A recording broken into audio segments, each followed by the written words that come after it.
교회의 3대 원칙이라고 또 3대 원리라고 제가 늘 생각하는 것이 바로 예수 그리스도의 이 DNA, Divine Encounter, 그리고 Nurturing Fellowship, 또 커뮤니티를 만드는, 그리고 Active Mission.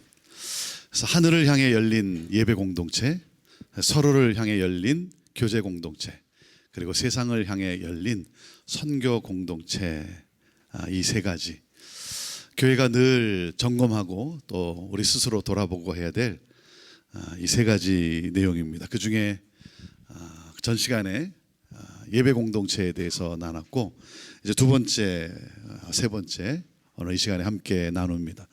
Nurturing Community, 두 번째가 서로를 향해 열린 교제 공동체라는 거죠. 사랑의 공동체를 지향하라. 사랑의 공동체를 지향하라. 제가 기성교회도 변해서 부흥할 수 있다라고 하는 이 열정을 가지고 형제교회를 이렇게 부임을 해서 이렇게 예배를 드리는데요. 예배를 드리는데 너무 감격스러운 거예요. 예배는 너무 감격스러운 거예요. 웃음이 있고 또 울음이 있는, 연세 드신 분들임에도 불구하고 정말 너무 감격이 있는 거예요. 근데 그 집에 돌아와서 가만히 있다 보면 마음이 점점 공허해지기 시작하는 거예요. 정말 교회가 변할 수 있을까? 내가 교회론에 대해서, 교회의 변화와 부흥에 대해서 내가 말씀을 나누지만 정말 교회가 변할 수 있을까? 우리 어르신들이 정말 이 비전을, 그리고 이 변화에 대해서 이분들이 그것을 이해하고 또 그것을 품고 함께 나아갈 수 있을까? 그러면서 어떤 생각도 드냐면 이런 생각도 드는 거예요. 어르신들은 젊은 나 때문에 고생하고 나는 또 어르신들 때문에 고생하는 건 아닐까. 그러다가 이제 또 수요 저녁 예배 시간이 이제 다가오면 또 준비한 말씀을 가지고 저녁 예배를 함께 드리는데 또 너무 감격스러운 거예요. 근데 또 집에 와서 있다 보면 마음이 또 공허해지기 시작하고. 그런데 한 4주째 되는 이제 주일이었어요. 축도를 하고 나면 2층, 예배가 2층 공간에 있다 그러지 않았습니까? 그리고 이제 뒤 문이 있고 이제 계단이 있는데, 제가 축도를 하고 나면 그 뒤 계단을 통해서 내려가서 이제 정문 앞에 가서 이렇게 씁니다. 그러면 우리 어르신들부터 이렇게 내려와요.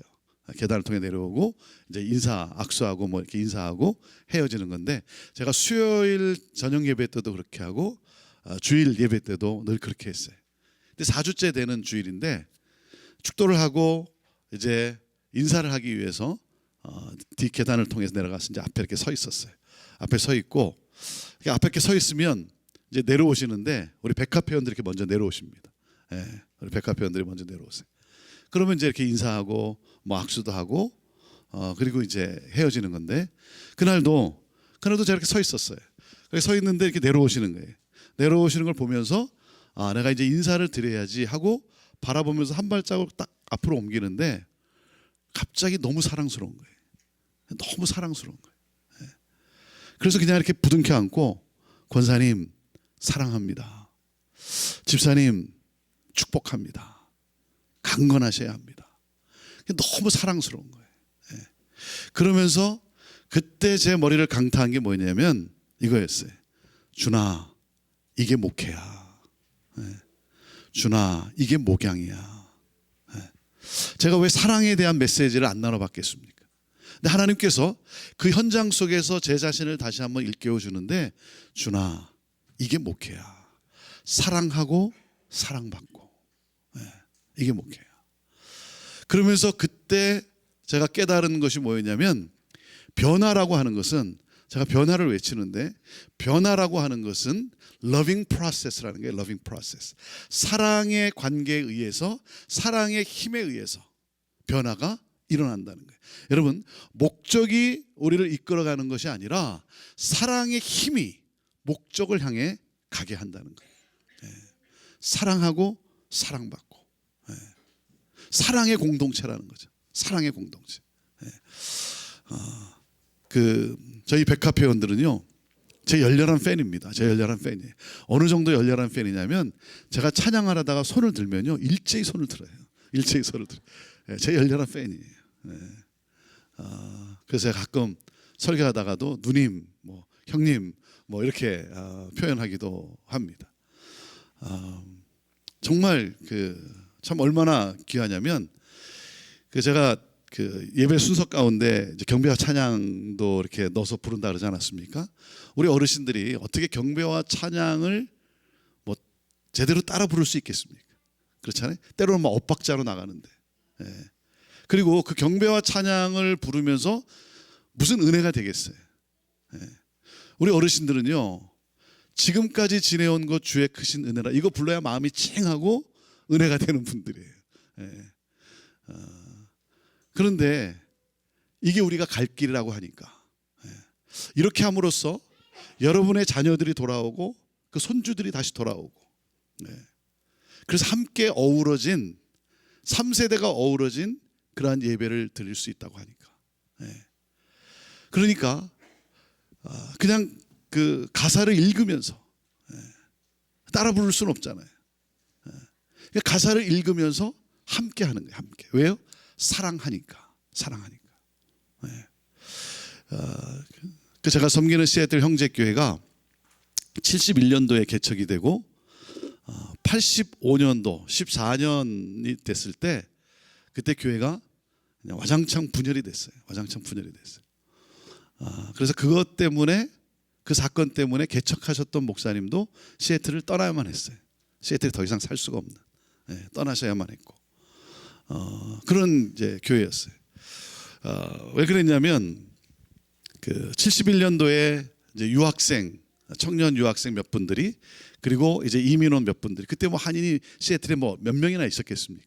이분들이 모여가지고 이제 예배를 드리기 시작한 거예요. 시애틀 다운타운에 미국 교회, 큰 미국 교회에 교실을 하나 빌려가지고 거기서 모임을 갖고 거기서 예배를 드리기 시작한 거예요. 그러다가 이제 조금씩 숫자가 늘어나면서 작은 채플을 빌려가지고 이제 예배를 드리기 시작했고, 80년대가 접어들면서 이 이민의 문이 열리면서 더 많은 분들이 이제 시애틀로 이민을 오게 되었고, 그러면서 교회가 막 숫자적으로 성장하기를 시작을 했어요. 그러다 보니까 미국 교회가 너무 불편해진 거예요. 그 빌려준 미국 교회가 이제 불편한 거죠. 너무 불편하니까 제발 좀 나가달라고. 그래서 나가야만 했어요. 자, 그래서 나가는데 이제 어디로 가느냐 하는 거죠. 시애틀을 와보신 분은 알겠지만, 시애틀을 아시는 분은 알겠지만, 시애틀이 도시가 어떻게 형성이 됐냐면, 도시가 이렇게 남북으로 형성이 되어 있습니다. 그 오번 프리웨이를 중심으로 해서 도시가 남북으로 형성이 되어 있어요. 서쪽에는 태평양 바다죠. 그리고 이 동쪽에는 이 다운타운의 건너편 동쪽에는 큰 호수가 있어요. 큰 호수가 있습니다. 예. 그래서 이 오번 프리웨이를 중심으로 해서 도시가 남북으로 형성이 됐는데, 지금은 여러분이 아시는 이제 마이크로소프트라든지, 예, 그 회사가 이 동쪽에 있어요. 동쪽에. 예, 이 호수 건너편 동쪽에. 그래서 그 마이크로소프트를 중심으로 해서 도시가 새로 개발이 됐는데, 서울로 말하면 강남이 하나 생긴 거예요. 강남이. 예, 우리 한국 분들이 시애틀로 이주를 오게 되면 살고 싶어하는 벨뷰라든지, 거기에 이제 커클랜드라든지 레드몬드, 이 마이크로소프트를 중심으로 생긴 새로운 신도시, 소위 강남이라고 하는, 그래서 한국 분들이 굉장히 살고 싶어하는 아주 좋은 그러한 도시입니다. 하지만 그때는 도시가 이렇게 남북으로 되어 있는데, 다운타운에서 예배를 드리던 분들이 이제 나가야 되는데, 그러면 다운타운에서 북쪽으로 가느냐 남쪽으로 가느냐, 그러다가 남북 전쟁이 일어나고 말았어요. 예. 북쪽에 사는 분들은 교회가 북쪽으로 와야 되고, 남쪽에 사는 사람들은 교회가 남쪽으로 가야 되고, 뭐 치고받고 싸운 건 아닌데 마음들이 다 상해버린 거예요. 마음들이 상해가지고 교회가 한 4개가 개척이 돼버렸어요. 그리고 뭐 나는 그냥 뭐 가까운 데서 뭐 교회 생활을 할랜다 하면서 흩어지고, 남은 분들이 그 다운타운에서 가까운 곳에 오래된 마을 한복판에 그 아주 빨간 벽돌에 그 마을 회관을 구입을 해가, 주차장도 없는 그냥 스트리트 파킹 하는 거죠. 이웃 주민들하고 스트리트 파킹하는 그 건물을 구입을 해가지고 이제 글로 이사를 가서 이대 목사님이 부임을 하셔가지고 14년 동안 99년까지 그 상처를 보듬어 안아가면서 목회를 하시고 이제 은퇴를 하게 된 거예요. 그래서 2000년 1월에 제가 28년 된 교회에 이제 3대 목사로 부임을 하게 된 거죠. 저도 1대 목사님이 14년, 2대 목사님이 14년, 그래서 저도 이제 한 14년 하면 되겠구나, 그게 목표였는데, 이제 지금 벌써 이제 20년 차가 됐어요. 20년이 됐는데, 그 상처가 14년이 지났건만 아무런 그 회복이 되질 못하는 거예요.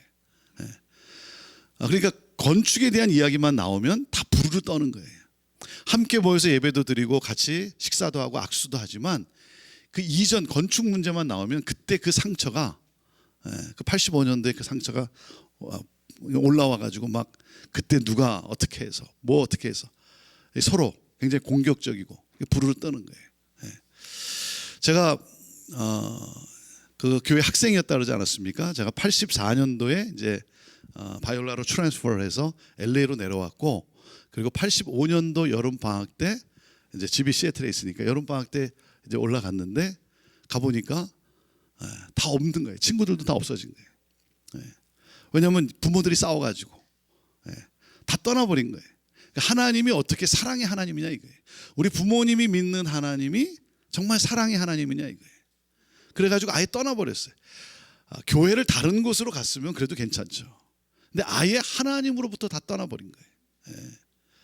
그래서 제가 이제 이렇게 올라갔을 때 저희 집은 남쪽에 있었거든요. 근데 그 전에는 뭐 북쪽에 있는 친구들 집에 놀러 가서 뭐 밤새고 뭐 지내고, 그 친구가 우리 집에 와서 또 주말에 뭐 밤새고 그래도 그냥 너무 좋았어요. 근데 이제 올라와 가지고 북쪽에 있는 친구 집에 놀러 갔는데 오래 못 있겠는 거예요. 이 부모님의 시선이 이상한 거예요. 오래 못 있겠는 거예요. 그 친구가 남쪽에 있는 저희 집에 이렇게 놀러 와도 또 오래 못 있는 거예요. 그러니까 친구 집에 이렇게 전화를 해도 부모님이 딱 받으면 그냥 할 말이 없는 게 그냥 끊어버리는 거예요. 그러니까 다 친구들마저도 그냥 헤어지고 말았어요. 서로 연락이 점점 어려워지면서. 우리는 싸운 적이 없어요. 우리 싸운 적이 없어요. 부모님들이 싸웠지. 여러분, 우리가 정말 기도해야 되고 교회가 정말 회복돼야 되는 게 뭐냐면 이거예요. 1세대 부모 세대의 회개 없이는 다음 세대의 부흥은 없어요. 우리 한양교회에 정말 우리 1세대 부모 세대 회개 없이는 다음 세대의 부흥은 없다는 거예요. 정말 하나님 앞에 우리 부모 세대의 그 회개,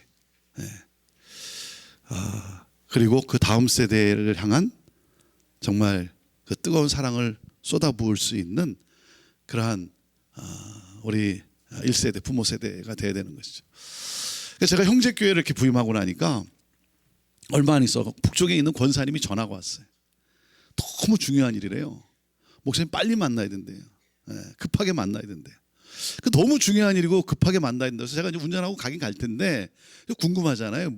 뭔지는 그래도 대강 알고 좀 가서 만나야 될 거 아니에요. 그래서 전화로 뭔데요? 잠깐 좀 설명을 해주시면 안 되겠습니까? 전화로 설명이 안 되네요. 설명이.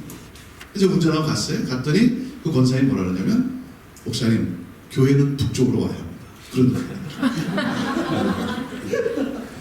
제가 북쪽에 있는 권사님을 만났다는 소식을 들었는지 남쪽에 있는 집사님이 전화가 왔어요. 너무 중요해. 빨리 만나야 되는데 제가 운전하고 갔어요. 그분이 뭐라 그랬겠어요? 목사님 교회는 남쪽으로 와야 됩니다. 14년 전에 그 상처가 14년이 지났건만 교회가 서로 하나가 돼서 복음을 들고 나가기도 참 그런데 그 상처에 발목이 잡혀가지고 아무 일도 일어나지 않는 그러한 교회였어요. 제가 부임을 해가지고 보니까 그 부임하기 7년 전에 건축위원회가 구성이 됐더라고요. 왜냐하면 주차장도 없고 그 마을 한복판이고 어떻게 더 이상 이게 뭐 거기서 이렇게 팽창할 수도 없고 확장할 수도 없고 하기 때문에 다시 이사를 가야 된다 하는 결론과 함께 7년 전에 건축위원회가 구성이 됐어요. 그런데 7년 동안에 아무 일도 일어나지 않는 거예요. 왜냐하면 어디 북쪽에 좋은 땅이 났다 그러면 남쪽이 반대해서 안 되는 거예요. 그러다가 90년대가 넘어서면서부터 이제 동쪽이 생겼다 그러지 않았습니까? 동쪽에 뭔가 좋은 게 났다 그러면 남북이 합세해서 반대해서 안 돼요. 이 사람이요, 목적을 위해서는 원수와도 손을 잡더라고요. 그러니까 남쪽에 뭐가 좋은 게 났다 그러면 동북이 합세해서 반대해서 안 돼요. 이 사람이 그렇더라고요. 자기가 원하는 것을 이루기 위해서는 또 원수하고 손을 잡더라고요. 그렇게 미워하다가도 그게 아무 일도 일어나지 않는 그러한 교회의 그러한 모습이었어요. 그런데 그 상처가 치유되고 회복될 수 있었던 것은 바로 사랑의 능력이라는 거예요. 사랑의 능력. 그 주님의 사랑의 능력. 사랑하고 사랑받고. 그래서 제가 교회에 부임을 해서 그러한 상황 속에서 회개를 선포를 했어요. 회개를 선포했어요. 우리 정말 회개합시다. 여러분의 자녀들은 어디 있고 여러분의 자녀의 자녀들은 손주들은 다 어디 있습니까? 뭐 장로님들 자녀들도 한 명도 없고 그냥 다 떠나버린 거예요. 그냥 아예 하나님으로부터 떠난 거예요. 그러니까 다 장성을 했고 그래서 손주들도 있지만 없는 거예요. 그 교회는. 형제 교회는 없는 거예요. 그래서 여러분의 자녀와 여러분의 손주들은 어디 있습니까? 우리 정말 회개하며 기도합시다. 그냥 뭐 회개합니다 이게 아니고 정말 가슴을 치고 하나님 앞에 통곡하며 하나님 앞에 회개합시다. 그러면서 회개하면서 무엇을 놓고 기도하냐면 교회를 이제 그 건물을 새로 뭐 구입을 하든지 이제 뭐 땅을 사서 건물을 짓는데 내게서 가까운 곳이 아니라 다른 사람이 쉽게 찾아갈 수 있는 곳에 교회가 세워지도록 그렇게 기도합시다. 다른 사람이 쉽게, 왜냐하면 다 교회가 자기 집 뒷마당으로 와야 되는 거예요. 자기 집 뒷마당. 근데 다른 사람이 쉽게 찾아갈 수 있는 곳에 교회가 세워질 수 있도록 기도합시다. 그리고 기도를 하기 시작하는데요. 우리 성도님들이요. 회개를 하기 시작했는데 정말 통곡하면서 하나님 우리 죄악 용서해 주시고 우리 자녀들 우리 죄 때문에 하나님으로부터 떠났는데 돌아올 수 있도록 눈물로 기도하기 시작. 이렇게 기도를 하기 시작하니까요. 점점 어떻게 됩니까? 용서할 수 있는 힘이 주어지기 시작합니다. 이 기도의 능력이죠. 그 사람을 용서할 수 있는 그 어떤 힘이 주어지기 시작합니다. 그리고 한 걸음 더 나아가서 용서해서 뭡니까? 사랑으로 품을 수 있는, 끌어안을 수 있는 힘이 주어지기 시작합니다. 그러면서 하나됨을 이루는 가운데 하나님이 땅을 보여주시는데 하나님이 땅을 허락해 주시는데 그 있던 장소에서 차로 40분 떨어진 곳이에요. 차로 40분 떨어진 곳. 여러분 차로 40분 떨어진 곳에 뭐 땅을 구입한다는 게 쉬운 얘기겠습니까? 우리 좀 넓은 데로 가자. 넓은 데로. 넓은 데라는 게 어디 있겠어요? 좀 외곽 아니겠어요? 남은 땅이라는 게 뭐 외곽 아니겠습니까? 넓은 데로 갑시다. 하면서 그 땅을 구입을 하는데요. 우리 성도님들이 뭐라 그러는 줄 아세요? 다 자기 집 뒷마당으로 교회가 와야 됐다고 했던 사람들이 뭐라 그러냐면 이러는 거예요. 내가 멀어서 가기가 힘들면 교회 옆으로 이사 가면 되지 않냐. 교회 옆으로 이사 가면 되지. 그러면서 그 형제 교회가 건물이 이제 건축이 시작이 되면서 말이죠. 그 주변이 개발이 되는데 한 3,000세대의 집이 들어서기로 개발이 되기 시작하는 거예요. 그러니까 우리 한국 사람들 또 새 집을 좋아하잖아요. 새 집을. 그러니까 교회가 들어서기 시작하면서 이사 오기를 시작을 하는데 무슨 소문이 나냐면 형제 교회 때문에 집값이 올라간다. 뭐 이런 소문이 날 정도로 그렇게 또 막 이사 오기를 시작을 하는 거예요. 하나님께서 그 상처를 치유해 주시고 그리고 하나 되게 하시고 그러면서 교회가 새로워지기 시작하는 거예요. 새로워지기 시작하는 거예요. 근데 여러분 그게 바로 사랑의 힘이라는 거죠. 사랑의 힘. 사랑하고 사랑받고. 여러분 교회는 우리가 끊임없이 추구해야 되는 게 뭐냐면 사랑의 공동체라는 거죠.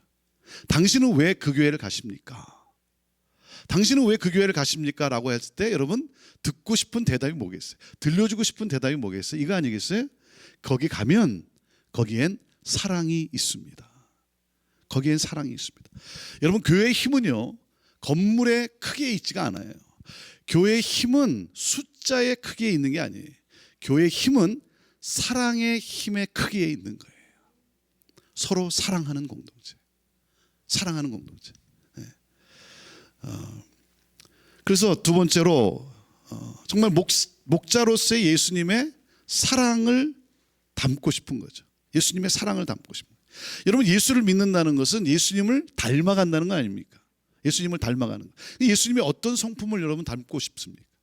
목사로서요, 예수님의 능력이 막 내게서 나타났으면 좋겠어요. 네. 물 위로 걸어가신 예수님의 능력이 막 내게서 나타났으면 좋겠고, 물로 포도주를 만드신 예수님의 능력이 막 내게서 나타났으면 좋겠고, 네. 목사로서 막 능력이 나타났으면 얼마나 좋을까. 네.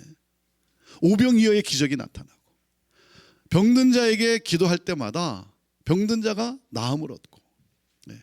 그 능력이 내게서 나타났으면 너무나 좋겠어요. 그런데요, 제가 정말 담고 싶은 것이 뭐냐면 이거예요. 간음의 현장에서 붙잡혀온 여인을 정죄하지 아니하고 그 여인의 인생을 재기시킨 예수님의 그 사랑을 담고 싶은 거예요. 다 떠날 제자들이지만, 다 등을 돌리고 떠날 제자들이지만, 그 제자들의 발을 붙잡고, 지금은 도망가는 제자들의 발걸음이지만 먼 훗날 복음 들고 산을 넘을 제자들의 그 발을 바라보시면서 그 발을 붙잡고 그 발을 씻어주시는 그 예수님의 그 사랑과 그 섬김, 그 사랑을 담고 싶은 거예요. 여러분, 우리가 추구해야 될 것은, 치유와 회복을 가져오는 것은 바로 그 주님의 사랑의 능력에 있다라고 하는 것이죠. 사랑의 능력이. 저는 그 예수님과 이 베드로의 이 대화 속에서 참 그 예수님이 너무나 감사해요. 너무나 감사해요. 그 예수님이 너무나 좋은 거예요.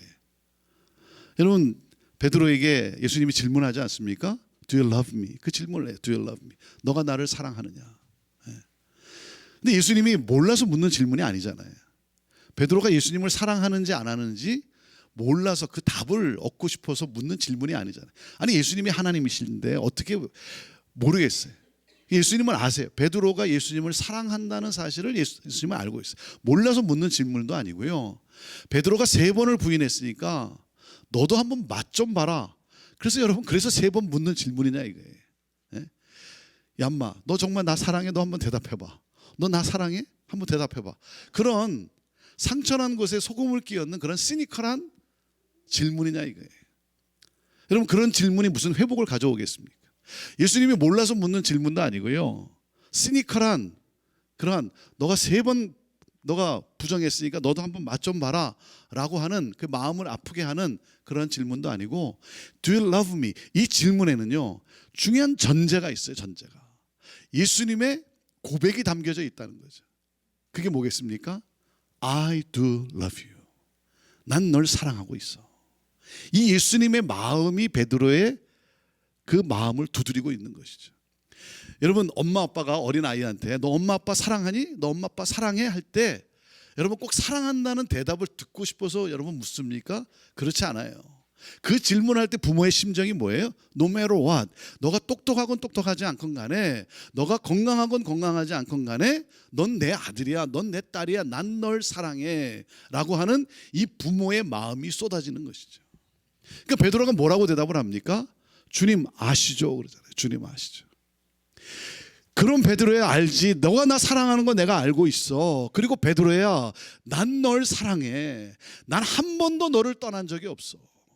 난 한 번도 널 거절한 적이 없어. 난 널 사랑해. 너 나 사랑하잖아. 난 너 사랑해. 그럼 된 거야, 된 거야. 일어나, 일어나. 다시 시작하면 돼. 다시 시작하면 돼. 너 그렇게 한 번 실패했다고, 실수했다고 너 이렇게 주저앉아 있니? 일어나, 일어나. 다시 시작하면 돼. 그 주님의 사랑이 베드로의 마음을 두드리고, 그 사랑의 능력이 베드로 안에 있었던 그 주님이 주셨던 그 하나님의 꿈, 내 양을 먹이라라고 하는 사람 낚는 어부에 대한 꿈을 다시 불태우게 하지 않습니까? 그래서 그 사랑으로 일어났던 베드로가 먼 훗날 40년 뒤에 베드로전서 4장에 이런 고백을 하잖아요. 만물의 마지막에 가까웠으니 정신을 차리고 깨어 근신하여 기도하라. 그리고 뭐라 그래요? 무엇보다도 열심히 사랑할지니 사랑은 뭐예요? 허다한 죄를 덮느니라. 덮어주는 사랑이라는 거예요. 덮어주는 사랑. 왜 몰라요? 알죠. 알죠. 근데 뭐예요? 덮어주는 사랑. 네. 네. 예수님이 참 멋있어요. 딱 베드로한테 나타나셔가지고 그 다음에 뭐예요? 밥 먹자 그러잖아요. 밥 먹자. 조반을 차려놓고 밥 먹자. 저는 그런 예수님이 너무 좋은 거예요. 너무 좋은 거예요. 그리고 예수님이 묻는 질문이 과거 시제가 아닌 게 너무 감사해요. 현재 시제. 너 그때 나 사랑했었니? 이렇게 물으면 할 말이 없잖아요. 근데 너 나 사랑하니? 할 말이 있잖아요. 주님, 내가 주님을 사랑합니다. 과거로 물었으면 할 말이 없죠. 근데 너가 나 사랑하니? 그리고 그 사랑하니? Do you love me? 이렇게 묻는 예수님이 너무 좋은 거예요. 보통 같으면 어떻게 합니까? 우리 같으면 난 너 사랑해. 근데 너 왜 그때 그랬니? 이렇게 묻잖아요. 예수님은 토를 달지 않았어요. 너 그때 왜 그랬었냐? 이렇게 묻질 않았어요. 그냥 너 나 사랑하냐? 난 널 사랑하고 있어. 그 주님의 마음이 쏟아지는. 여러분 결국은 뭡니까? 사랑의 힘이라는 거죠. 사랑의 능력. 그래서 공동체가 추구해야 될 것은 세 번째, 공동체가 추구해야 될 것은 하나됨이라는 거죠. 하나됨. 세상을 떠나시는 예수님께서 기도하실 때 요한복음 17장에도 어떤 기도를 하십니까? 저희로 하나가 돼요. 저희로 하나가 돼요. 아버지 저희로 하나가 되어 세상으로 아버지께서 나를 보내신 것을 믿게 하옵소서. 그 하나됨이라는 거죠. 제가 한 번은 이렇게 식사를 우리 교우들하고 같이 이렇게 앉아서 식사를 하는데 거기 이제 뭐 장로님도 계시고 이렇게 식사를 하는데요. 별로 이렇게 늘 말씀이 별로 없는 장로님 한 분 계세요. 좀 무뚝뚝하기도 하시지만 하여튼 이게 좀 이렇게 말씀이 없는 장로님이신데 식사를 하면서 이렇게 막 대화를 하는데 갑자기 장로님이 목사님 감사합니다 그래요. 이게 지금 이게 뭐가 안 맞아요 지금. 이게 뭐 이렇게 대화를 하는데 갑자기 목사님 감사합니다. 그래서 이게 뭐가 안 맞아요. 그래서 제가 물어봤어요. 장로님 뭐가 감사한데요? 그랬더니 그 장로님이 뭐라 그러냐면 목사님 부목사님들과 사이좋게 지내서 감사합니다. 그러는 거예요. 그 오래전에 아마 담임 목사와 이 부목사 간의 어떤 갈등의 구조 속에서 굉장히 어떤 어려움을 겪었던 그러한 일이 있었던 것 같아요. 그냥 뜬금없이 이렇게 대화하는 가운데 목사님 부교육자들과 사이좋게 지내서 감사합니다. 제가요 하나님의 음성으로 들었어요. 하나님의 음성으로. 내가 내 평생 내가 목회를 할 때 어떻게 해야 되는가? 내가 무엇을 놓치지 말아야 되는가? 제가 하나님의 음성으로 들었어요. 여러분 끝까지 추구해야 될 것은 하나됨이라고 하는 것이죠. 결국 남는 게 뭡니까? 결국 남는 거는 관계예요. 관계. 하나님과의 관계 그리고 서로와의 관계라고 하는 것이죠. 제가 우리 교육자를 청명할 때도 교육자를 뽑을 때도 제가 가장 먼저 보는 것이 관계를 잘할 수 있는가. 뭐 탁월한 어떤 재능이 있고 어떤 능력이 있으면 굉장히 참 좋지만 그보다 더 중요한 것은 관계를 잘할 수 있는가. 왜냐하면 아무리 능력이 있고 아무리 탁월해도 관계를 잘 할 수 없으면 그러면 결국은 뭡니까? 팀워크가 하나됨의 팀워크가 그 문화가 일어날 수가 없는 것이죠. 자, 그래서 네 번째 팀워크를 이루라는 거예요. 팀워크를 이루라. 팀워크입니다. 팀워크. 여러분 기업이 성장하고 성공하는 것은요 어떤 훌륭한 제품 때문이 아니에요. 어떤 훌륭한 제품 때문에 기업이 성장하고 성공하는 게 아닙니다. 여러분 교회가 성장하고 부흥하는 것은요 어떤 프로그램 때문이 아니에요. 어떤 프로그램 때문이 아니에요. 자, 그렇다고 해서 프로그램 때문이 아니기 때문에 뭐 프로그램을 안 하느냐? 그렇진 않죠. 그러니까 뭐 프로그램을 뭐 하지 말아야 된다. 그것처럼 어리석은 말이 없어요. 어떤 프로그램이든지 어떤 사역이든지 하게 돼 있죠. 자, 기업이 성장할 수 있는 것은 이거예요. 어떤 훌륭한 상품을 내놓아서가 아니라 이겁니다. 훌륭한 상품을 내놓을 수 있는 팀워크가 있기 때문에 그래요. 이 하나됨의 능력이 있기 때문에 그래요. 교회가 성장하고 부흥하는 것은 프로그램 때문이 아니라 이겁니다. 어떤 프로그램이든 해낼 수 있는 팀워크가 있어서 그런 거예요. 이 하나됨의 능력이 있어서 그런 거예요. 그게 뭐냐면 동역의 관계라고 하는 거죠. 동역의 관계. 여러분, 조직이 크면 둔하고 비효율적이다라는 말도 이제는 옛말입니다. 한동안은 그런 말이 있었어요. 조직이 크면 둔하고 비효율적이다. 근데 그것도 옛말이에요. 여러분, 조직이 커도 팀워크가 단단한 조직의 시너지 파워는요, 상상을 초월합니다. 상상을 초월해요. 여러분, 빙산의 일각이라는 말을 알지 않습니까? 아이스버그, 빙산의 일각. 그 물 위에 떠 있는 그 빙산의 그 한 부분 한 10%만 눈에 보인다는 거죠. 그리고 눈에 보이지 않는 그것을 받치고 있는 90%가 물 밑에 있다는 거 아닙니까? 그 물 밑에 90%가 받치고 있기 때문에 그 10%가 떠 있을 수 있는 것이고 나타난다는 것이죠. 여러분, 그 이 빙산의 일각인데, 그래서 빙산의 일각이라는데 결국 뭡니까? 교회도 마찬가지인 거예요. 사람들의 눈앞에 보이는 것은 10%밖에 안 되고 그 10%를 받치고 있는 눈에 보이지 않는 90%가 있기 때문에 여러분, 이것이 움직이는 것이죠. 그러니까 우리가 기억해야 될 것은 뭡니까? 어떠한 일도요, 중요한 일도 한 사람에 의해서 이루어지는 것은 아무것도 없어요. 능력 있는 사람 뒤에는 항상 다른 능력을 가진 그 사람이 가지고 있지 않는 그것을 받쳐줄 수 있는 다른 능력을 가진 사람들이 있기 때문이라고 하는 사실이에요. 그래서 여러분, 동역의 관계를 잊으면 안 되는 거예요. 마치 내가 뭘 잘해서, 결코 그렇지 않죠. 내가 그렇게 할 수 있었는 것은 나를 받쳐주는 동역자들이 있기 때문에 그런 거예요. 이 사실을 잊으면 안 되는 거예요. 그러니까 여러분, 감사하는 마음을 잊어서는 안 되는 거예요. 동역자들에 대한 감사하는 마음. 이것이 여러분 하나됨을 이루어가는 것이죠. 하나됨을 이루어가는 거예요. 제가 좋아하는 말이 있는데요. 그 좋아하는 말이 뭐냐면 이 말이에요. 사공이 많으면 배가 어디로 간다고요?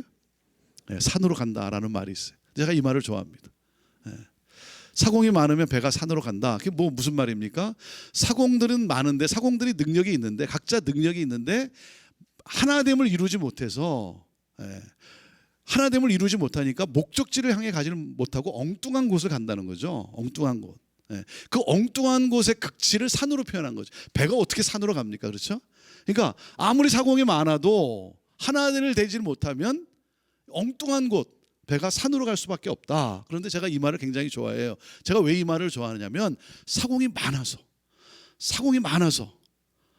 하나가 돼서 배가 산으로 가는 기적을 보여줘야죠. 여러분, 교회가 기적 공동체 아닙니까? 교회는 하나님의 기적 공동체. 사공이 하나가 돼서 여러분, 배가 산으로 가는 여러분, 이 기적을 세상에, 하나님은 기적의 하나님이시라는 사실을 보여줘야 되는 거 아니겠습니까? 여러분, 하나됨의 능력이라는 거예요. 하나됨의 능력. 그러니까 끊임없이 우리가 살아가면서 우리가 추구해야 될 것은 여러분, 하나됨을 이루어가는 거예요. 여러분, 아무리 손해를 봐도 여러분, 사람을 잃지 않기 위해서 노력을 하십시오. 사람을 잃지 않는 거예요. 내가 손해를 보더라도 여러분, 하나됨을 어떻게든지, 관계라고 하는 것이죠. 하나됨을 이루어가는 것, 하나됨을 추구하는 것, 이것이 바로 여러분, 교회 공동체고, 우리가 사역을 하건 우리가 신앙생활을 하건 여러분, 우리가 놓치지 말아야 되는 중요한 원리라고 하는 것이죠. 하나님은 사랑의 하나님이시고, 하나님이 원하시는 것은 삼위일체의 하나님, 삼위일체의 하나님, 하나됨을 그토록 원하시는 하나님. 모든 능력은 여러분, 하나됨에 의해서 일어난다는 것이죠. 사도행전의 역사도 보면요, 뭡니까? 사도행전의 역사도 보면 2장에도 보면요, 서로 마음을 같이하여 함께 힘썼다. 이 하나됨의 능력이라고 하는 것이죠. 그래서 정말 서로를 향해 열린 교제 공동체, 거기에 가면 사랑이 있습니다 하는 사랑의 공동체를 추구하는 거예요. 자, 그 다음에 이제 세 번째가 이제 A, DNA 가운데 A, 액티브 미션, 서로를 향해 열린 선교 공동체라는 거죠. 서로를 향해 열린 선교 공동체. 여러분, 내가 이 세상에 존재하는 목적이 뭡니까? 내가 이 세상에 존재하는 목적, 우리 교회 공동체가, 우리 공동체가 존재하는 목적, 우리 미주 장신대 이 공동체가 존재하는 목적도 뭐예요? 그것은 뭡니까? 그것은 바로 나를 통해, 우리를 통해 모든 민족이 주께 돌아와서 주를 경배하게 되는 것, 이거 아니겠어요? 우리를 통해 모든 민족이 주께로 돌아와 주를, 하나님을 영화롭게 하는 것이죠. 그래서 구약의 하박국 선지자는 그것을 이렇게 표현하지 않았습니까? 마치 물이 바다를 덮음 같이, 마치 물이 바다를 덮음 같이 여호와의 영광을 인정하는, 온 세상이 여호와의 영광을 인정하는 그날이 곧 오게 되기를 원합니다. 이게 기도잖아요. 그래서 요한계시록에 보면 모든 나라와 민족과 백성과 언어가 그 누구도 셀 수 없는 수많은 무리들이, 그 누구도 카운트할 수 없는 그 수많은 무리들이 하나님 앞에 나와 큰 소리로 온 힘을 다해, 뭐예요? 구원은 오직 보좌에 앉으신 하나님과 어린 양께 있습니다라고 그 구원의 하나님을 경배하는 것. 여러분, 이것이 바로 우리가 이 세상에 존재하는 목적이라고 하는 것이죠. 자, 그렇기 때문에 제가 교회에 대한 패러다임 시프트, 바로 에클레시아라는 것은 바로 그 주는 그리스도시요 살아계신 하나님의 아들임을 믿는 그 믿음을 가진 사람, 그 회중, 그 공동체라 그러지 않았습니까? 또 한 가지 패러다임 시프트가 필요한 것은 바로 정체성에 대한 이 사고의 전환이 필요하다는 거예요. 정체성. 나의 정체성이 뭔가? 나의 정체성이 뭡니까? 나는 선교사라고 하는 거예요. 나는 선교사라고 하는 거. 여러분, 교회는 선교적 공동체예요. 선교적 공동체. 교회의 DNA는 선교입니다. 교회의 DNA는 선교예요. 교회는 하나님으로부터 세상으로 파송받은 선교 공동체죠. 그러니까 선교라고 하는 것은 교회의 여러 사역들 중에 하나가 아니라 해도 되고 안 해도 되는 것이 아니라 바로 교회의 본질이라는 것이죠. 자, 그러면 교회로 부름을 받은 나는 누구겠어요? 교회로 부름을 받은 나는 선교사로 보냄을 받은 사람이라고 하는 것이죠. 예수님께서 이 세상을 살리기 위해서 하나님으로부터 파송받아 이 세상에 오신 것처럼 우리 또한 누굽니까? 이 세상을 살리기 위해 예수님으로부터 파송받은 선교사라고 하는, 보냄을 받은 선교사라고 하는 사실이죠. 저는 이 패러다임 시프트가 이 시대에 일어나야 될 개혁이라고 저는 생각을 해요. 왜냐하면 우리는 선교에 대해서요, 내 안에, 우리 교회 안에, 공동체 안에 굳어진 고정관념이 있어요. 여러분, 선교 그러면 어떻게 이해를 하십니까? 선교 그러면 대부분의 성도들이 이해하는 선교 개념은 해외 선교예요. 해외 선교. 왜냐하면 우리가 선교를 말할 때 우리가 선교의 대사명이라고, 우리의 대사명이라고 일컫는 마태복음 28장 18절에서 20절 말씀을 주로 나눠요. 주로 나눕니다. 그런데 이 말씀에 대한 오해가 있어요. 자, 마태복음 28장 18절에서 20절 말씀이 뭡니까? 예수께서 나와 말씀하여 이르시되 하늘과 땅의 모든 권세를 내게 주셨으니 그러므로 너희는 가서 모든 민족을 제자로 삼아 아버지와 아들과 성령의 이름으로 세례를 베풀고 내가 너에게 분부한 모든 것을 가르쳐 지키게 하라. 자, 이 말씀에서 우리는 무엇을 강조해 왔습니까? 선교를 이야기할 때마다 우리는 무엇을 강조해 왔어요?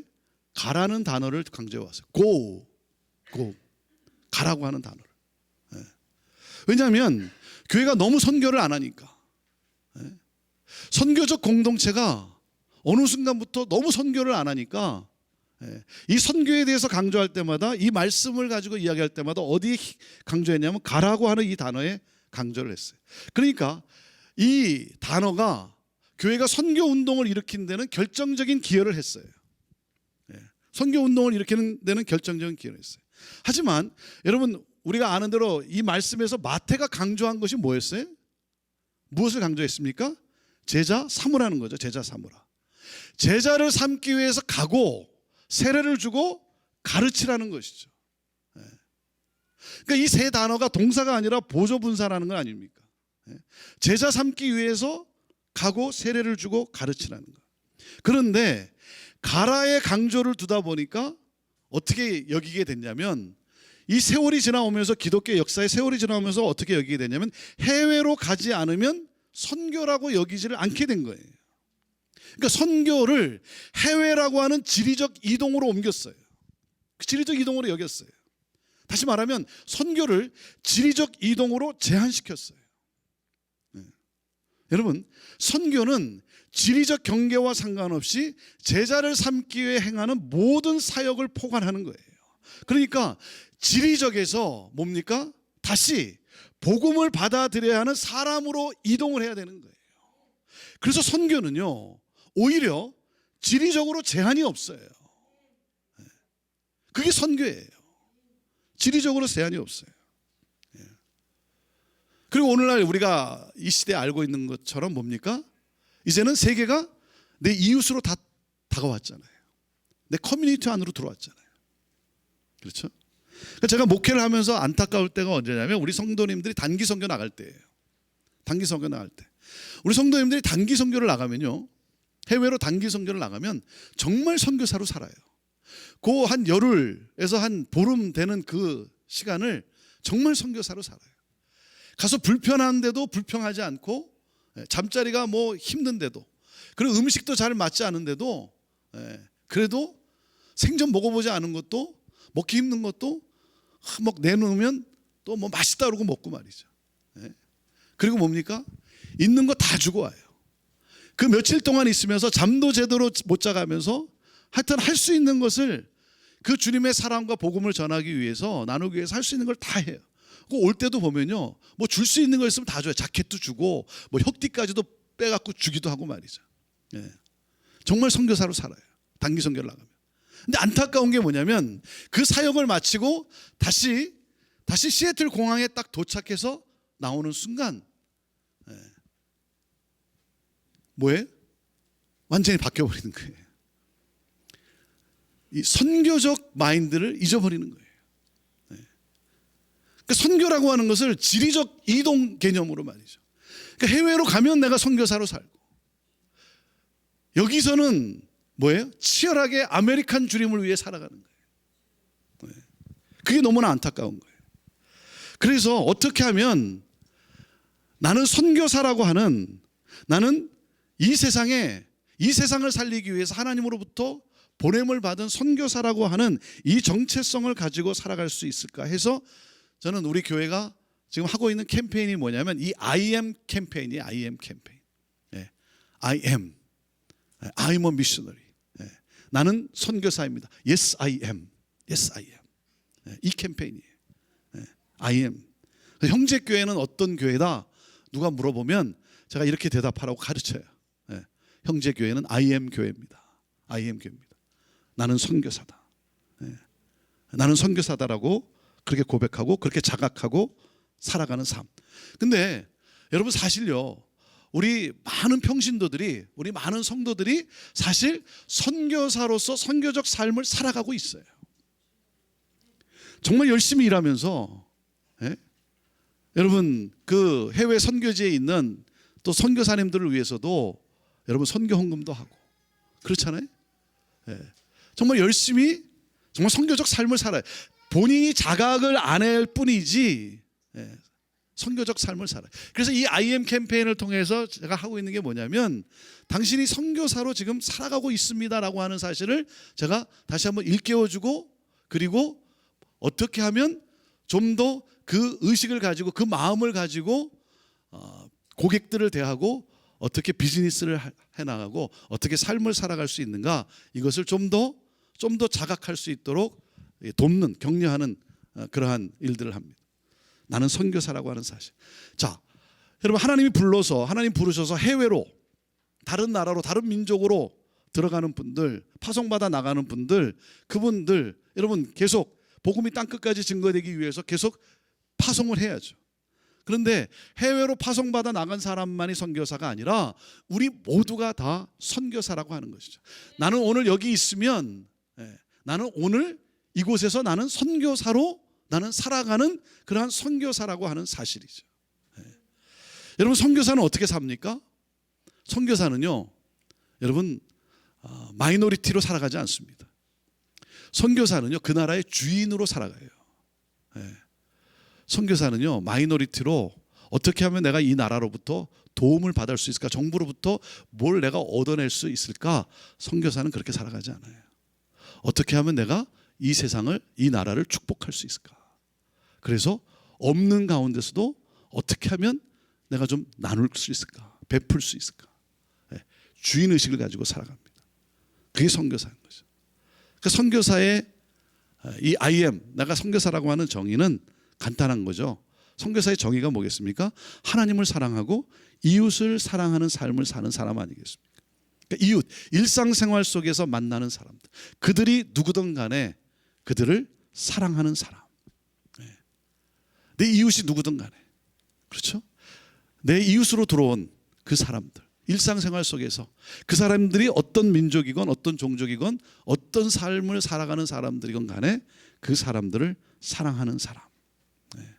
그래서 IM으로서 살아가는 우리가 꼭 기억해야 되는 원리는 성육신의 원리라고 하는 것이죠. 성육신의 원리. 인카네이션이라는 거죠. 그들의 모습 속으로, 그들의 모양 속으로 들어가는. 저는 교회가 살 수 있는 길, 이 시대에 교회가 다시 교회로서의 그 복음의 능력을 발휘할 수 있는 것은 우리 성도들이 나는 선교사라고 하는 이 자각, 이 자각. 여러분, 내가 선교사라 그러면 여러분 다릅니다. 눈빛이 달라지고요, 고객을 대하는 자세가 달라지고요. 어떻게 해서 내가 저 사람한테서 돈을 뜯어낼까? 고객이 들어올 때 돈으로 보지 않아요. 어떻게 하면 내가 저 사람을 축복할 수 있을까? 그렇죠? 우리 비즈니스가 어떻게 하면 축복의 통로가 될 수 있을까? 이 사고의 전환이 오는 것이죠. 생각의 변화가 일어나지 않는 한 여러분 어떤 일도 어떤 선한 일이 일어날 수가 없다라고 하는 사실이죠.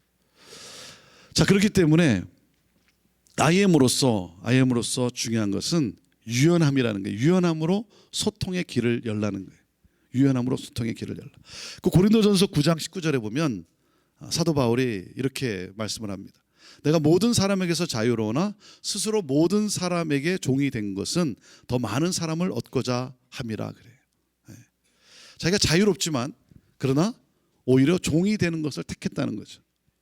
왜요? 더 많은 사람을 얻고자 함이라. 그렇기 때문에 여러분 세상과 접속이 이루어져야 된다는 거죠. 오늘날 우리 교회는 이 세상과 접속이 이루어져야 된다는 거예요. 이 커넥티비티. 여러분 세 가지 단어를 저는 여러분들이 늘 이렇게 좀 생각을 많이 했으면 좋겠어요. 자, 이 시대 어떤 기업이건 어떤 단체건 여러분 살아남는 그리고 역동적으로 갈 수 있는 그 기업들을 보면 이 세 가지예요. 세 가지. 첫째가 뭐냐면 커넥티비티. 이 연결성이라는 거죠. 그다음에 두 번째가 플렉서빌리티. 유연성이에요. 유연성. 그리고 셋째가 모빌리티입니다. 기동성이에요. 어떤 단체건 어떤 기업이건요, 여러분 살아남고 역동적으로 나가는 것은 이 세 단어가 그 문화로 이루어져 가고 있기 때문에 그래요. 자, 교회로서 세상과 접속이 이루어진다. 우리 그리스도인은 세상과 구별된 삶을 살도록 부름을 받았지 세상과 단절된 삶을 살도록 부름받은 것이 아니라는 거죠. 그러니까 세상과 접속이 되어야 되는 거예요. 그리고 두 번째는 복음의 유연성이 아니라 전략의 유연성이라는 거예요. 전략의 유연성. 사도 바울이 내가 자유지만 모든 사람에게 종이 된 것은 더 많은 사람을 얻고자 함이라. 고린도전서 19장 19절에 그렇게 말씀을 하고 난 다음에 이 내용이 무슨 말인지 그 무슨 뜻인지를 20절부터 22절에 풀어서 설명을 합니다. 그래서 뭐라 그럽니까? 유대인에게는 유대인처럼, 율법이 있는 사람에게는 율법이 있는 사람처럼, 율법이 없는 사람에게는 율법이 없는 사람처럼, 약한 자에게는 약한 자처럼. 근데 상당히 오해받을 만한 이야기를 하고 있는 거죠. 줏대 없는 사람 같이. 이 사람 뭐 간교한 사람 아닌가? 간에 붙었다 쓸개에 붙었다 하는 그런 기회주의자 아닌가라고 오해를 살 만한 말을 하는데, 여러분 바울은 그 정도 수준이 아니죠. 복음을 전하는 방법에 대한 이 바울의 유연성이에요. 복음의 유연성이 아니라 방법의 유연성이죠. 복음이 다른 문화 속으로 들어갈 때 그 문화의 옷을 입어야 되는 거죠. 그러니까 본질까지 변화되는 세속화가 아니라 그들에게 맞는 방법으로 모양이 변해서 그들과 동화되어서 뭡니까? 복음의 역사를 일으키는 거죠. 그것을 토착화라고 말을 하죠. 토착화. 그러니까 바울은 토착화의 천재예요. 복음의 본질에 굳게 서서 내가 만나는 사람, 상대하는 사람의 그 형편과 처지에 따라 나 자신을 유연하게 융통성 있게 변화해서 그들과 하나가 되고, 그래서 그들에게 복음을 증거함으로써 구원받게 하는 역사. 여러분, 복음에는 변함이 없어요. 하지만 방법에 있어서는 유연성이 있는 사람. 그래서 뭡니까? 유대인도 얻고 이방인도 얻고 약한 자도 얻고 부한 자도 얻는 이 구원의 역사. 그래서 이 바울의 유연성을 담고 싶은 거예요. 네. 여러분, 딱딱하고 강한 것이 이기지 않고 부드러운 것이 이깁니다. 네. 딱딱하고 강한 것이 오래가는 것이 아니라 부드러운 것이 오래가요. 여러분, 이빨을 보세요. 이빨 얼마나 딱딱합니까? 그런데요, 여러분, 나이가 들면 여러분 다 빠지고 없어져요. 그런데 혓바닥은 그대로 남아있잖아요. 네. 네. 부드러운 것이 오래간다니까요. 네. 여러분, 가위바위보를 하면 여러분 바위가 이길 것 같지만 보자기가 이기잖아요. 보자기가. 네. 유연한 것이 이기는 거예요. 건물을 여러분 지을 때도 뭡니까? 건물을 지을 때도 기반을 여러분 이렇게 흔들리게 하잖아요. 흔들리게. 유연성이라는 거죠. 네. 그러니까 여러분, 어떤 외골수, 외통수 이런 사람이 아니라 유연성이 있는 사람. 네. 그 유연함의 목적이 뭡니까? 더 많은 사람을 구원하기 위함이라는 거예요. 사도 바울이 왜 유연하냐면 더 많은 사람을 구원하기 위해서. 그러니까 바울이 중요하게 여긴 것은요, 사람이 사람, 문화와 규례가 중요한 것이 아니라 사람. 율법이 있는 사람이냐 율법이 없는 사람이냐가 아니라 사람이라는 거예요. 사람. 네. 그래서 복음의 진리에 굳게 서서 방법은 유연할 수 있는 이 flexibility. 네. 이것이 중요하다는 것이죠. 네. 자, 그런 가운데 우리가 여러분 목회를 하는 데 있어서 우리가 끊임없이 선포해야 되는 것은 킹덤 주림이라는 거예요. 킹덤 주림. 하나님 나라. 자, 우리는요 부흥을 위해 존재합니다. 네. 우리는 부흥을 위해 존재. 리바이벌이죠. 우리가 이 땅에 생존하기 위해서, 서바이벌하기 위해서 우리가 이곳에 와 있는 것이 아니라 우리는 뭐죠? 리바이벌이에요. 리바이벌. 부흥을 위해서 우리는 이 나라와 민족을 살리기 위해서 하나님이 우리를 이곳에 보내신 것이죠. 여러분, 우리는 빌어먹기 위해서 이곳에 온 것이 아니고 이 나라와 민족을 살리기 위해서, 이 땅을 살리기 위해서 보냄을 받은 사람들이라는 것이죠. 그러니까 우리는 부흥을 위해 존재한다는 사실을 잃어서는 안 되는 거예요. 자, 그리고 뭡니까? 우리는 하나님 나라의 꿈이라는 거죠. 킹덤 주림을 위해 존재한다는 거죠. 킹덤 주림이에요. 이민을 사는 대부분의 사람들이 상당히 폐쇄적입니다. 이민을 사는 사람들은 대부분이 폐쇄적이에요. 왜 그렇습니까? 왜 그러냐면 여러분, 우리가 태평양을 건너올 때 가져온 꿈이 뭐예요? 가지고 온 꿈이 뭐예요? 거의 대부분 똑같아요. 모두가 다 이 꿈을 가지고 왔어요. 그게 뭐죠? 아메리칸 드림이에요. 아메리칸 드림을 가지고 우리는 왔어요. 아메리칸 드림이라는 게 뭡니까? 잘 먹고 잘 사는 거죠. 잘 먹고 잘 사는 거. 네. 그러니까 이 아메리칸 드림으로 말미암아 끊임없이 움켜쥐는 데만 우리는 관심이 있는 거예요. 움켜쥐는 데만 열심히 있는 거예요. 내가 좀 더 가져야 되고, 내가 좀 더 잘 살아야 된다는 이 생각에 베푸는 삶이 아니라 움켜쥐는 데만 우리는 관심이 있는, 그래서 폐쇄적이라는 거예요. 여러분, 우리가 아메리칸 주림을 가지고 이 땅에 왔지만 우리가 하나님을 만나고 나면, 하나님을 인격적으로 만나면 우리가 깨닫는 것이 뭡니까? 우리 안에 하나님이 심겨놓은 꿈이 있다는 거죠. 그게 뭐예요? 킹덤 주림이라는 거죠. 킹덤 주림. 하나님 나라, 하나님의 통치가 있는 그 나라를 세워가는 것. 이 킹덤 주림이라는 거죠. 이스라엘 백성들이 출애굽을 하고 광야에서 40년을 보내요. 가나안 땅, 새로운 땅, 하나님의 약속의 땅으로 들어가질 못하고 거기서 40년을 보내요. 여러분, 40년 동안 하나님이 하신 작업이 뭐겠어요? 가나안 땅을 들어가질 못하고 그 광야에 있어야만 되는 이스라엘 백성들 40년 동안 하나님이 했던 게 뭡니까? 그들이 가지고 있었던 게 뭐예요? 그 습성이 뭡니까? 거지 멘탈리티잖아요. 이 노예 멘탈리티. 이 제거 작업이 제거 작업. 왜? 새 나라의 하나님의 약속의 땅에서는 이 멘탈리티를 가지고, 노예 멘탈리티를 가지고 하나님 나라의 삶을 살아갈 수가 없기 때문에. 그러니까 우리가 가져야 되는 건 뭡니까? 우리가 하나님을 인격적으로 만나면 우리 안에 우리가 가져야 되는 것은 뭐냐면 축복 멘탈리티라는 거죠. 축복 멘탈리티. 킹덤 주림. 하나님 나라의 꿈을 가지고 여러분 축복의 통로로 살아가는 거. 복의 근원이 될지라. 그래서 여러분 하나님이 창세기도 보면 아브라함을 부르시면서 하나님이 뭐라고 말씀합니까? 너는 고향 본토 친척 아비 집을 떠나라 그러죠. 본토 친척 아비 집을 떠나라 그래요. 그러면서 뭐라고 말씀하냐면 내가 너로 큰 민족을 이루고 내가 너의 이름을 창대케 하고 내가 너를 복되게 하겠다 그랬어요. 복의 근원이 되게 하겠다 그랬어요. 그러면서 하나님이 12장 3절에 하나님이 약속을 하시죠. 약속을 해요. 무슨 약속입니까? 너로 말미암아 모든 민족이 복을 얻게 될 것이다. 이 약속을 하세요. 자, 보세요. 우리가 하나님을 만나고 나서는 우리가 이런 고백을 하지 않습니까? 우리 인간의 언어로 내가 주를 위해 내 삶을 드리겠습니다. 내가 주의 일을 열심히 하겠습니다. 우리가 이렇게 헌신을 고백을 해요. 그런데 사실은요, 우리가 하는 게 아니죠. 하나님이 하세요. 우리가 하는 게 아니고 하나님이 하세요. 하나님이 뭐라 그랬어요?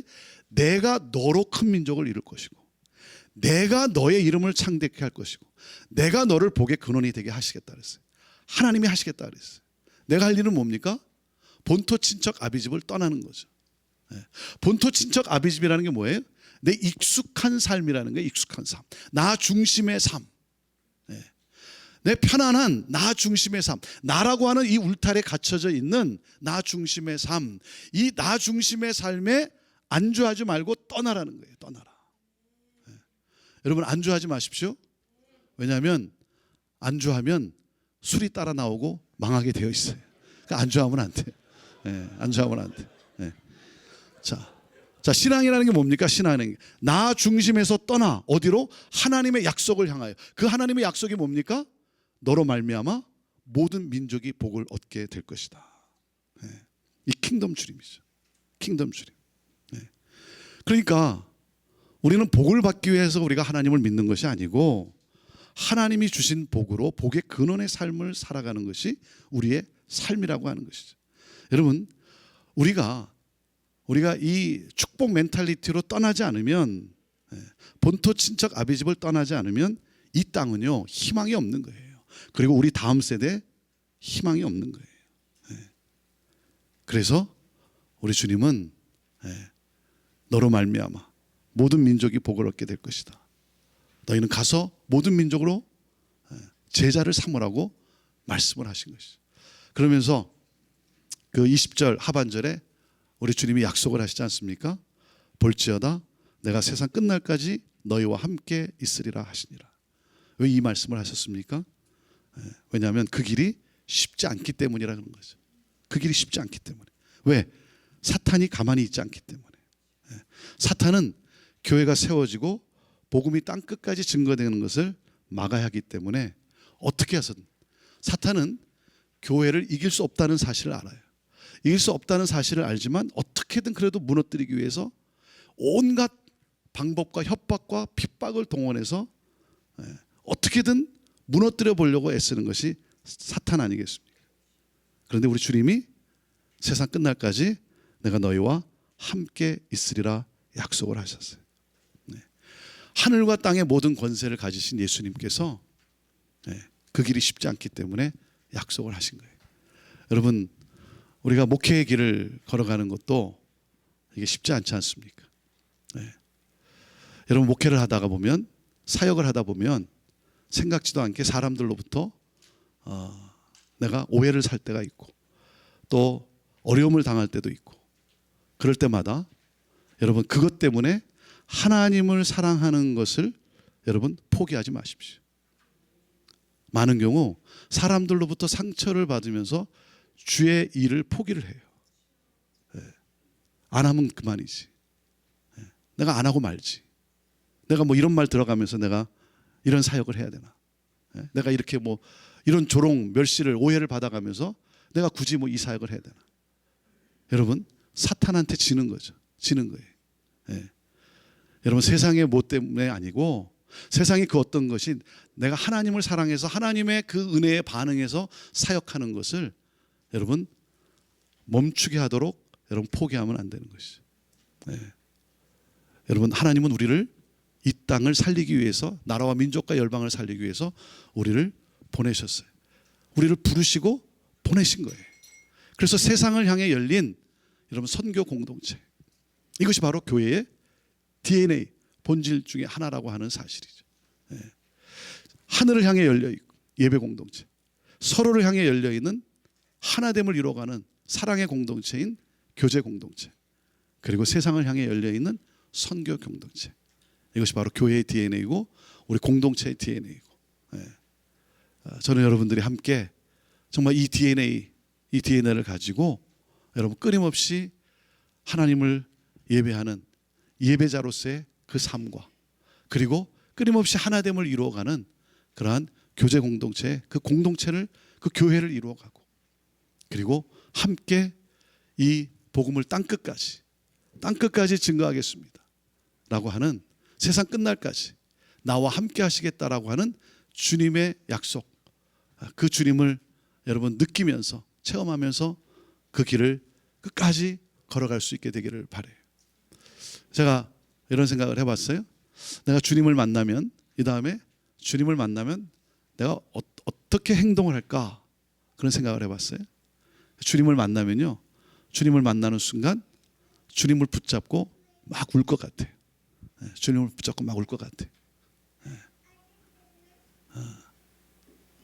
그럴 때 주님이 이렇게 말씀하실 것 같아요. 너 그때 정말 잘 참았어. 너 그때 정말 잘 참았어. 너 그때 힘들었던 건 내가 알아. 그런데 너 정말 잘 참았어. 너 그때 정말 잘 견뎠어. 내가 너 눈물 흘린 거 알아. 그러면서 주님이 내 눈물을 닦아주시고 내 손을 붙잡고 이렇게 세우시고 나와 함께 가자. 영원한 하나님 나라에 그 삶을 향해 나와 함께 가자. 이렇게 말씀해 주시지 않겠는가. 여러분, 고난이 없는 목회가 어디 있겠습니까? 그렇죠? 고난이 없는 길이 어디 있겠어요? 그런데 고난이 있지만 고난을 고난으로 여기지 않고 주님이 주신 사명이기 때문에, 가장 영광스러운 사명이기 때문에, 이 땅에서 살아갈 사람의 가장 영광스러운 삶, 모든 나라와 민족과 백성과 언어가 그 누구도 셀 수 없는 수많은 무리들이 하나님 앞에 나와서 큰 소리로 온 힘을 다해 구원은 오직 보좌에 앉으신 하나님과 어린 양께 있습니다라고 그 모든 민족이 하나님을, 구원의 하나님을 경배하게 되는 역사, 이 일을 위해 저와 여러분이 여러분 부름을 받은, 택함을 받은 이 땅에 살아갈 가장 영광스러운 삶이에요. 고난은 있지만, 어려움은 있지만, 여러분 주님을 만나는 순간 잘했다. 너 그때 정말 잘했어. 너 그리고 너의 그 눈물과 너의 헌신과 너의 노력을 내가 안다. 충성된 종아. 이 음성을 듣는 그러한 우리 모두가 되기를 간절히 사모합니다. 이 시간 우리 함께 같이 찬양하고 함께 기도하기를 원합니다. 여러분, 교회에 대한 사고의 전환. 오늘날 이 시대에 교회는 출석하는 것이 아니고, 교회는 왔다 갔다 하는 것이 아니고, 바로 내가 교회라고 하는 사실, 우리 공동체가 교회라고 하는 사실. 그래서 교회만 다니는 것이 아니라 교회가 되는 교회인 그러한 삶, 그리고 나는 이 세상을 살리기 위해 보냄을 받은 I'm a missionary. 나는 선교사라고 하는 이 자각, 내가 있는 곳이 선교지라고 하는, 하나님이 다른 곳으로 보내면 그곳이 내 선교지고, 하나님이 오늘 나를 여기에 살게 하셨으면 여기가 바로 내 선교지라는 사실, 이 자각과 함께 하나님이 주신 이 사명, 가장 영광스러운 사명에 우리가 정말 감사하며 찬양하며 우리가 그 주님을 노래하면서 우리를 통해 온 민족이 돌아와 주를 경배하게 되는 역사, 이 놀라운 이 꿈을 가지고 함께 찬양하며 힘있게 나아가는 그런 우리 모두가 되기를 원합니다. 교회여 일어나라, 주께서 부르시니 두려움과 실패 내려놓고 교회여 일어나라. 우린 세상의 빛, 하나님의 편지, 주의 교회를 통해, 저와 여러분을 통해, 우리 공동체를 통해, 또 특별히 또 미주 장신대로 공동체를 이루게 하신 이 하나님, 이 공동체를 통해 세상이 주를 보리라. 세상이 주를 보리라. 우리 자리에서 일어나서 함께 이 찬양으로 하나님께 올려드립니다. 하나님 아버지, 세상을 향하여 부름받은 우리들, 하나님 이곳에서 세상을 향하여 하나님 나아갈 수 있는 귀한 일꾼들로 세워지도록 하나님 우리를 양육시켜 주시고 일꾼으로 훈련시켜 주시고 하나님 복음의 열정을 가지고 세상을 향하여 나아갈 수 있도록 하나님 우리를 그렇게 준비시켜 주시고 세워 주시옵소서. 하나님 특별히 우리가 모일 때마다 이곳에 하나님 미주 장신대로 한 공동체로 한 일원이 되게 하셨는데, 우리가 함께 할 때마다 우는 자와 함께 울게 하시고 기뻐하는 자와 함께 기뻐하게 하시며 이곳에서 천국을 경험하게 하여 주시고 그 경험한 하나님 나라, 그 경험한 하나님 나라를 하나님 이 세상 가운데 보여주고자 하나님 그리스도의 사랑을 가지고 나아가는 우리 모두가 되게 하여 주옵소서. 하나님 주께서 부르셨습니다. 주께서 보내셨습니다. 하나님 그 사명이 다하는 그 순간까지 어떠한 일 가운데서도 포기하지 않고 하나님 그 놀라운 사랑에 반응하며 은혜에 반응하며 주님 걸어가신 그 길을 우리 또한 기억하면서 하나님 그 사명을 향해 묵묵히 걸어가는, 겸손함으로 걸어가는, 그러므로 말미암아 우리를 통해 예수 그리스도가 나타내 보여지는 놀라운 역사가 있는 교회로, 선교사로, 당신의 일꾼으로, 당신의 종으로 우리를 사용하여 주옵소서. 우리를 통해 열방이 주께 돌아와 주를 예배하게 되는 역사가 일어나게 될 줄로 믿습니다. 하나님이 주신 이 꿈, 이 비전을 가지고 주여 하나님 힘있게 전진하는 우리 모두가 되게 하여 주옵소서. 하나님 이 종이 예수 그리스도의 이름으로 축복하며 기도하오니 오 주여 하나님 영혼이 주 안에서 깊어짐 같이 늘 강건케 하여 주시고 범사의 모든 일 가운데 하나님의 선하심에 형통함에 복이 있게 하여 주셔서 하나님 어디서건 하나님이 부르신 삶의 현장 속에서 하나님 나라를 더욱더 힘있게 확장해 나가는 복된 삶을 살아가는 하나님의 자녀여, 하나님의 일꾼 다 되게 하여 주옵소서. 하나님 감사합니다. 주님 찬양합니다. 주님 영광받아 주시옵소서. 우리를 하나 되게 하시고 하나님 믿음의 동역자들을 하나님 또 붙여주신 하나님 감사합니다. 우리가 서로를 위해 기도하며 하나님 서로를 돌아보면서 함께 하나님 나라를 확장해 나가는 귀한 공동체로 하나님께서 축복하시는 줄로 믿습니다. 감사합니다. 예수님의 이름으로 기도하옵나이다. 아멘. 이제는 우리 주 예수 그리스도의 은혜와 하나님 아버지의 그 극진하신 사랑과 성령님의 함께하심과 역사하심이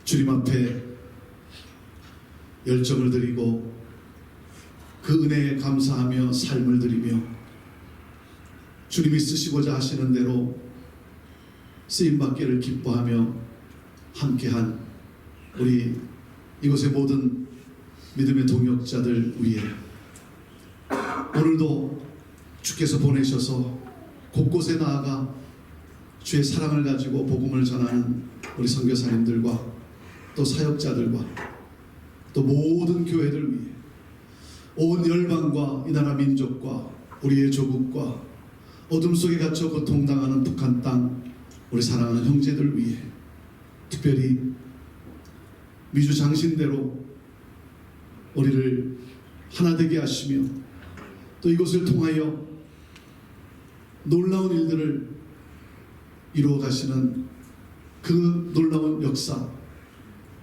우리 섬기는 모든 한 분 한 분 귀한 지체들 위해 지금부터 영원토록 함께 하옵기를 간절히 축원하옵나이다. 아멘.